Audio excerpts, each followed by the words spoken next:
So I'm in my garage fixing this broken windshield on our 4Runner because my wife was assaulted violently by a rock yesterday. So I thought I'd take a moment to talk through the integration praxis modalities, two phases of integration, which are conceptual foundation and technical integration. When I was in my PhD, I had long questioned integration because it just didn't make a lot of sense to me, at least the way it was taught to me. And that's not because there weren't good writers or thought leaders on the topic. I just didn't understand it. And in my master's degree, I don't think I had a great understanding from it. I don't know if it was taught to me in the right way. I was at my PhD residency, and Gary Collins was there. I was talking to him about integration, the writing on it and the things he had written and the things the other people had done was really important to me in my development, because it was. I still didn't understand it all the way, but it was really important. And he sighed and he said, I wish we'd never invented the term, because the term didn't make any sense in regard to how we used it. And so I started thinking about it and ended up like 8 years later when I got that together with the Integration Practice Modality. And it was a better way, at least for me, to explain it to my students and for me to have better understanding of it myself. So the conceptual foundation of the Integration Practice Modality is simply the development of the therapist before they enter the therapy room.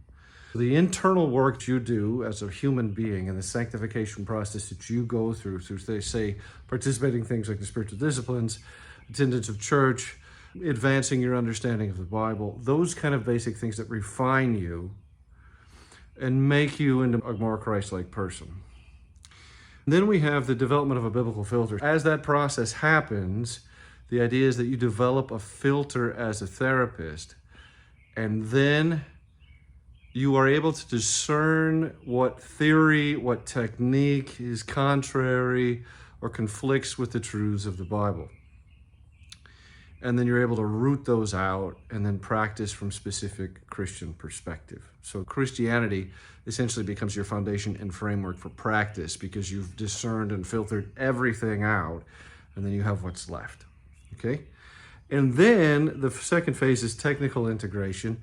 When I'm in session, what do I do? When I'm working with a Christian client and they want to do Christian-focused therapy, what are the techniques? What are the practices? What model that aligns with passages of Scripture am I going to use? And what's best for my client? And even when they come in and they're not Christian clients, how do I do this specifically? How do I work with them? Do I pray silently, I should say?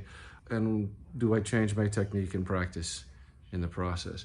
That is the Integration Practice Modality. What I hope it does for people and practitioners who don't have a good grasp on this is clarifies it. We're going to attach the blog to this, and it has some documents attached that my partners and I were working on a couple of years ago, and we're going to pick it up again soon once some other projects get finished. They're documents we put together for our presentation, and hopefully they'll increase your understanding further. If you have questions, you can email us, admin@remnantcounselorcollective.com. You can email us and we'll be happy to respond, or I will. And then if it's a question I can't answer, I'll send it to one of my partners and we'll get back to you. Thank you.